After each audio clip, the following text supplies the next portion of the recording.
Chào các bạn, nhân tiện hôm nay thì đi chợ và mua được mớ cá rô đồng tươi ngon thì mình sẽ làm món cá rô đồng chiên giòn chấm cùng với mắm tỏi gừng nhé. Món này thì đơn giản nhưng mà lại rất bùi ngon và bén cơm lắm đấy ạ.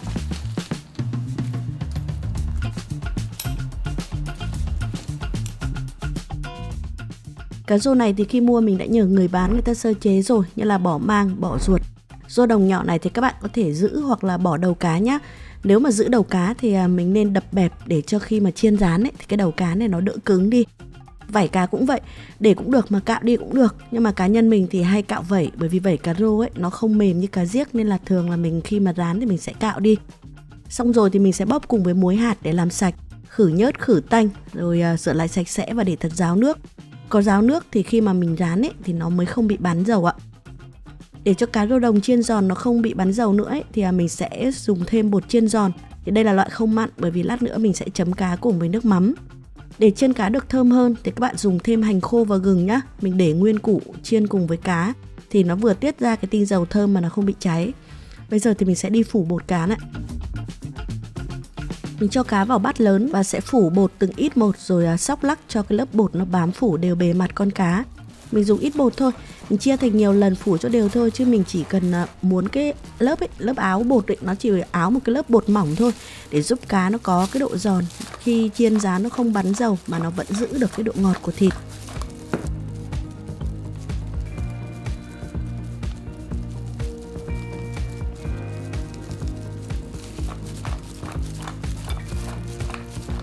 Và sau khi đã phủ bột rồi thì mình sẽ đi chiên cá. Thì mình sẽ cho dầu vào chảo. Cái lượng dầu ấy các bạn áng chừng mình ngập cá thì để cho khi chiên ấy, cá nó sẽ chín đều, giòn và ráo dầu nha các bạn. Mình cho hành khô, gừng vào chảo dầu lúc mà còn nguội luôn và sẽ bật bếp ở lửa vừa. Và mình cũng có thả vào đây thêm một nhúm muối hạt nhỏ để khi mà chiên thì cá nó không bị bắn dầu và thịt cá nó cũng được đậm vị hơn. Khi dầu nóng thì mình sẽ thả cá vào để chiên. Bởi vì là mình phủ bột mà, cho nên là các bạn đợi dầu nóng rồi mình mới thả vào. Và khi thả vào thì không vội đảo lật để cho lớp bột nó bám chắc vào mình cá. Mình để lửa lớn vừa thôi để cho cá nó chín dần từ bên trong. Khi cá chín thì các bạn sẽ thấy là nó dễ tách rời khỏi mặt chảo và nó sẽ nổi lên trên. Thì lúc này mình mới lật mặt cho cá nó được chín đều ạ. Thường thì mình sẽ chiên cá rô thành 2 lần cho cá được giòn. Lần 1 thì mình chiên sơ thôi, để cho cá chín và hơi vàng thì mình sẽ vớt ra cho nó ráo dầu. Và sẽ cho cá nghỉ một lúc rồi mình mới chiên lần 2. Hoặc khi nào gần ăn thì các bạn hẵng chiên nhá. Và trong cái lúc mà để cá nghỉ ấy, thì các bạn nhớ lọc bỏ cặn cho dầu nó được trong hơn. Và cái lớp cặn cháy này nó không bám vào cá thì khi mà mình chiên ấy, cá nó sẽ bị lốm đốm đen ạ. Các bạn ơi, bây giờ thì mình sẽ chiên cá lần 2 nhá. Thì mình sẽ bật bếp cho dầu nó nóng thôi, rồi mình sẽ thả cá vào để chiên. Lần này thì mình sẽ chiên cá nó giòn hẳn này, cá có màu vàng.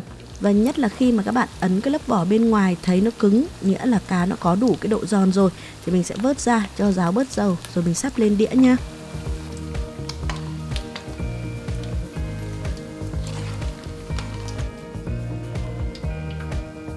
Cá rô đồng chiên thì rất thơm, ăn giòn và có cái độ bùi, độ ngọt thơm của thịt cá. Mình chấm cùng với nước mắm gừng tỏi ớt thì rất ngon và đậm đà. Đặc biệt là chiên cá thành 2 lần nên cá giòn và bùi. Và mình chiên cùng với hành và gừng nữa nên là cá rất là thơm. Cảm ơn các bạn đã theo dõi hết video nhé. Và xin chào, hẹn gặp lại các bạn ở những video sau của Cúc Béo ạ.